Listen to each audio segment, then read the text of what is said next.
கதை சொல்லும் மீன். ஒரு ஆமை கடற்கரைக்கு வந்துச்சு. கடற்கரையில் நல்ல கூட்டம்.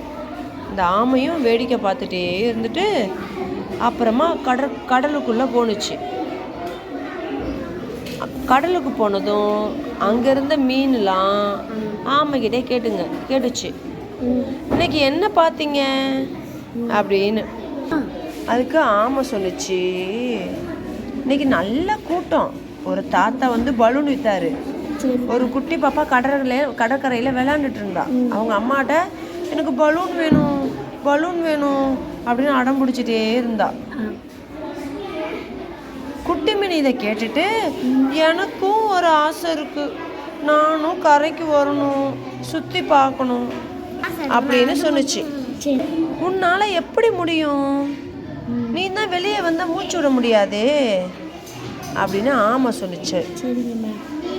ஆனால் குட்டி மீன் விடவே இல்லை, ஆசையை சொல்லிக்கிட்டே இருந்துச்சு.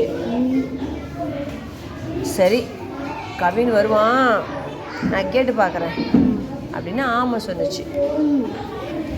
கவினா, யார் அவன் அப்படின்னு மீன் கேட்டுச்சு. கவினு என் ஃப்ரெண்டு, அவன் படகு ஓட்டுவான், கரையில் விளையாடுவான் அப்படின்னு ஆமை சொன்னிச்சு. மறுநாள் கரைக்கு போணுச்சு ஆமை. அங்கே கவின்னு நின்றுட்டு இருந்தான். அவன்கிட்ட மீன் என்ன ஆசையோடு இருந்துச்சோ அந்த ஆசையெல்லாம் கவின்கிட்ட சொன்னச்சு ஆமை. கவின்னு யோசிச்சுட்டு ஓகே, ஒரு ஐடியா இருக்கு அப்படின்னு சொன்னோம். ஆமா தலையாட்டுச்சு. மறுநாள் ஈவினிங் கவின் மீன் தொட்டியோட வந்தான். படகுல ஏறி கடலுக்குள்ள போனான். குட்டி மீனை தூக்கி அந்த மீன் தொட்டியில விட்டுட்டான். மீனுக்கு ஒரே ஹாப்பி. மீன் வாழை ஆட்டி நீந்திட்டு இருந்துச்சு. படகு கடற்கரைக்கு வந்துருச்சு. மணல்ல மீன் தொட்டியை வச்சுட்டான். ஆமையும் கவினும் பக்கத்துல உட்காந்தாங்க. அன்னைக்கு பௌர்ணமி, நிலா வெளிச்சம் சூப்பரா இருந்தது. கடற்கரையில நல்ல கூட்டம். குட்டி மீன் சுற்றி பார்த்துட்டே இருந்துச்சு. நிறைய மனுஷங்க இருந்தாங்க. ஒரு பாப்பா மணல்ல வீடு கட்டிட்டு இருந்தா. குட்டி மீன் அதை ஆசையா பார்த்துட்டே இருந்தா. கவின் அப்புறம் எழுந்து போயிட்டான். தள்ளு வண்டியோட வந்தான். வாங்க, கடற்கரையை சுற்றி பார்க்கலான்னு சொல்லி கூப்பிட்டான்.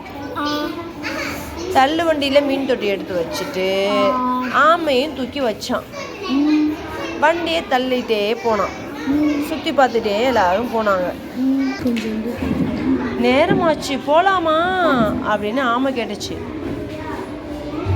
போகலாமே அப்படின்னு கவின் சொல்லிட்டு மீன் தொட்டியை தூக்கி படகுல வச்சுட்டு கவின்னு படகை ஓட்டினான். குட்டி மீனை கடலுக்குள்ள விட்டுட்டான். ஆமையும் கடலை குதிச்சிருச்சு. குட்டி மீனை சுற்றி ஒரே கூட்டம், மீன் கூட்டம். எப்போதும் ஆமை தானே கதை சொல்லும், இன்னைக்கு என்ன மீன் கதை சொன்னுச்சு அப்படின்னு எல்லாரும் கேட்டாங்க. போதும்னு நொந்து போய் புது வாழ்வை தேடுறீங்களா? ஒரு புக்கை வாங்கி வாசிக்க தொடங்குங்க.